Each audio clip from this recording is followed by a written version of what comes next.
Populasi eceng gondok sangat berhubungan erat dengan pencemaran air.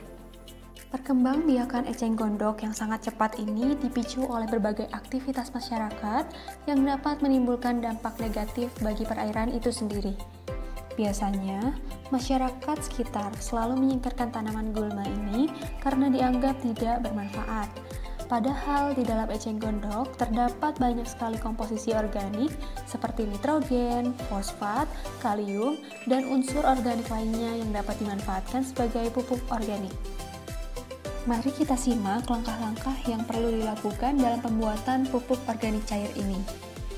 Alat dan bahan yang diperlukan yaitu wadah, pisau, blender, botol, selang, serta ember. Sedangkan bahannya yaitu eceng gondok 2 kg, 160 ml EM4, gula 250 gram, serta air 3 liter.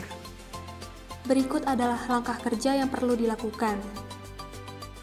Langkah pertama, ambil eceng gondok dari kolam. Yang kedua, potong bagian sambungan antara akar dan batang sehingga diperoleh bagian berikut. Yang ketiga, iris eceng gondok menjadi bagian yang lebih kecil.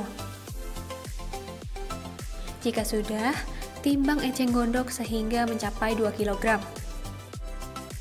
Langkah keempat yaitu blender eceng gondok yang sudah dipotong dengan menggunakan sedikit air. Kemudian, masukkan eceng gondok yang sudah halus ke dalam wadah, lalu ditambahkan air dengan komposisi 2:1. Selanjutnya, campurkan 250 gram gula dengan air hingga larut sempurna. Lalu, tuang EM4 sebanyak 160 ml. Setelah semua sudah siap, larutkan EM4 160 ml ke dalam larutan eceng gondok, gula, dan aduk hingga merata. Selanjutnya, masukkan adonan eceng gondok ke dalam ember dengan rangkaian sebagai berikut. Dengan masa tunggu 10 hari, beginilah penampakan eceng gondok setelah melalui proses fermentasi. Tahap selanjutnya yaitu penyaringan. Yang pertama, siapkan kain bekas. Selanjutnya, adonan yang telah matang tadi disaring menggunakan kain bekas. Lalu, peras kain yang berisi air tadi untuk mendapatkan pupuk organik cair. Nah, sisa dari eceng gondok yang telah diperas tadi bisa digunakan sebagai pupuk padat. Sedangkan cairan yang diperoleh tadi dipindahkan ke dalam botol untuk menjaga POC eceng gondok ini supaya tetap berkualitas baik. Nah, tahap terakhir yaitu uji coba POC pada tanaman cabai. Di sini tanaman cabai diberi 2 perlakuan, yang satu tidak diberi pupuk dan yang satu lagi diberi pupuk dengan masing-masing sampel yaitu 3 tanaman cabai. Nah, berikut adalah penampakan tanaman cabai setelah 5 hari perlakuan.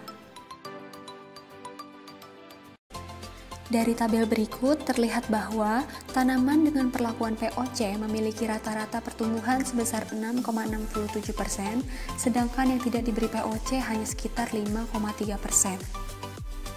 Kesimpulan, tanaman gulma perairan yaitu eceng gondok ternyata memiliki kandungan organik yang sangat banyak, sehingga berpotensi untuk diolah menjadi pupuk organik cair. Dari serangkaian proses yang telah dilakukan, POC ini memiliki dampak baik bagi tanaman cabai, yaitu dengan adanya pertambahan tinggi tanaman dibandingkan tanaman yang tidak diberi POC.